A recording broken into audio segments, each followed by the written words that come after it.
Hai semuanya, perkenalkan nama saya Divina Gracia Vela, mahasiswi Fakultas Kedokteran Hewan Universitas Udayana. Sebelumnya, materi yang saya ambil adalah dari mata kuliah bakteriologi dan mikologi. Topik pembahasannya adalah mengenai media pertumbuhan bakteri dan jamur. Pertama-tama, saya akan membahas mengenai pengertian media.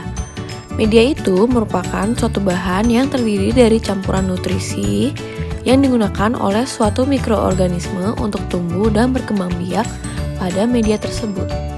Kemudian, apa sih manfaat dan fungsi media itu?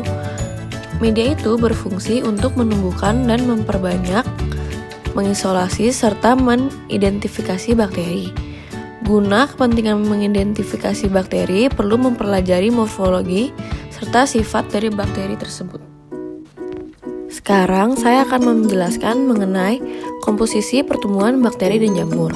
Yang pertama adalah tingkat keasaman pH. Kebanyakan mikroba tumbuh baik pada pH yang netral, yaitu sekitar 4,6 sampai 7. pH ini merupakan kondisi optimum untuk pertumbuhan bakteri, sedangkan kapang dan kamir tumbuh pada pH yang lebih rendah. Komposisi yang kedua adalah suhu. Suhu merupakan salah satu faktor lingkungan yang berpengaruh terhadap pertumbuhan mikroba. Setiap mikroba mempunyai kisaran suhu dan suhu optimum tertentu untuk pertumbuhannya. Ayo kita simak. Berikut adalah 3 kelompok mikroba berdasarkan suhunya, yaitu terdiri dari sikrofil, mesofil, dan termofil. Sikrofil adalah mikroba yang mempunyai kisaran suhu pertumbuhan pada suhu 0 sampai 20 derajat Celcius. Sedangkan mesofil merupakan mikroba yang mempunyai kisaran suhu pertumbuhan antara 20 sampai 45 derajat Celcius. Yang terakhir yaitu termofil, mikroba yang suhu pertumbuhannya di atas 45 derajat Celcius. Kemudian komposisi yang ketiga adalah nutrien. Mikroba sama dengan makhluk hidup lainnya, yang pasti memerlukan suplai nutrisi sebagai sumber energi dan pertumbuhan selnya. Unsur-unsur dasar tersebut yaitu seperti karbon, nitrogen, hidrogen, oksigen, sulfur, fosfor, zat besi, dan sejumlah kecil logam lainnya. Komposisi yang keempat adalah oksigen. Mikroba mempunyai kebutuhan oksigen yang berbeda-beda untuk pertumbuhannya.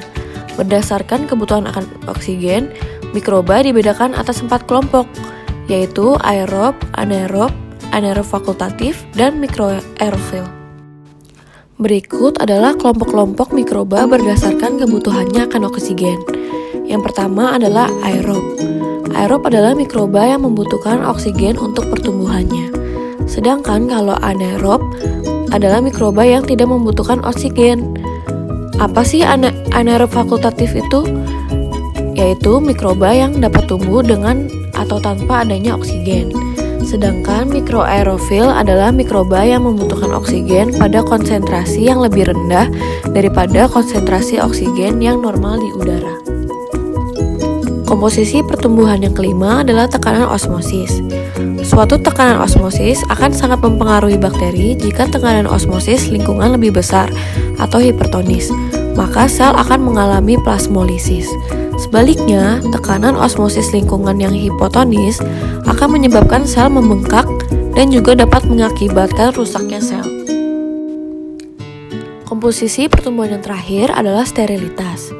Media harus dalam keadaan steril, artinya sebelum ditanami bakteri, media tidak boleh ditumbuhi oleh mikroba lain, artinya media tersebut harus bersih.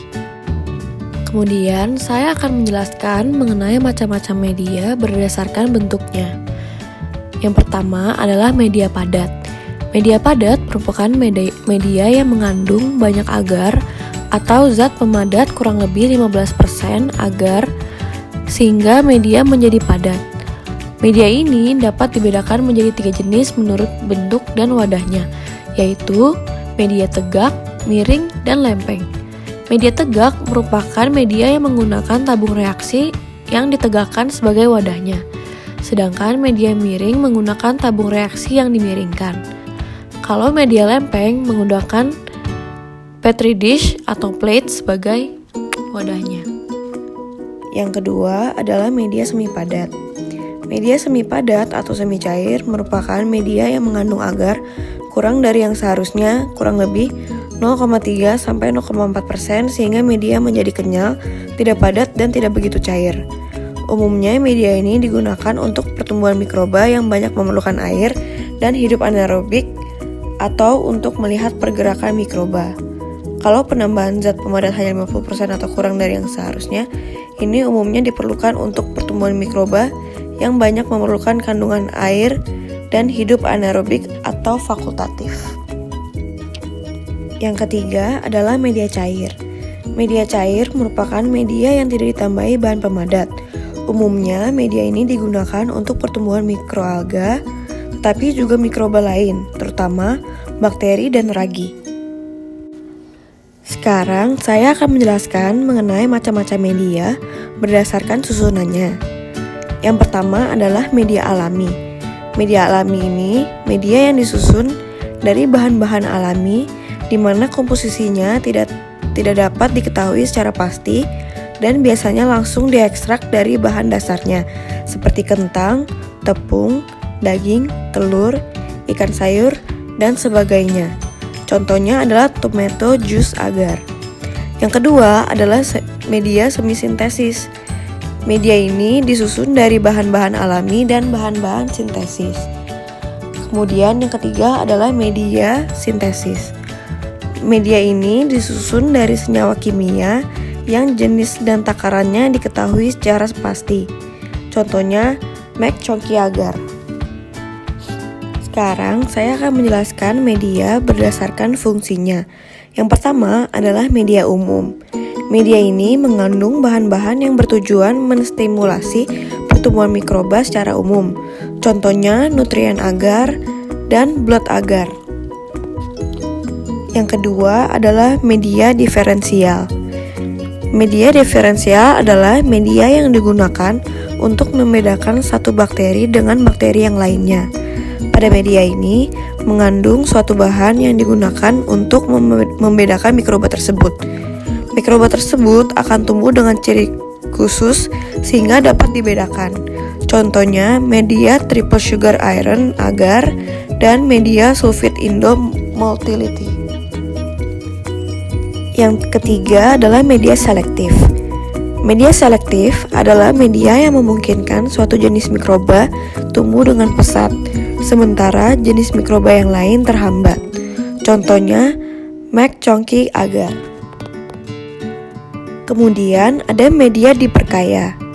Media ini dirancang untuk mendukung pertumbuhan mikroorganisme. Media tersebut memiliki konstituen nutrisi yang mendorong pertumbuhan mikroba tertentu. Contohnya kaldu selenit atau kaldu tetrationat untuk memisahkan bakteri Salmonella typhosa dari tinja.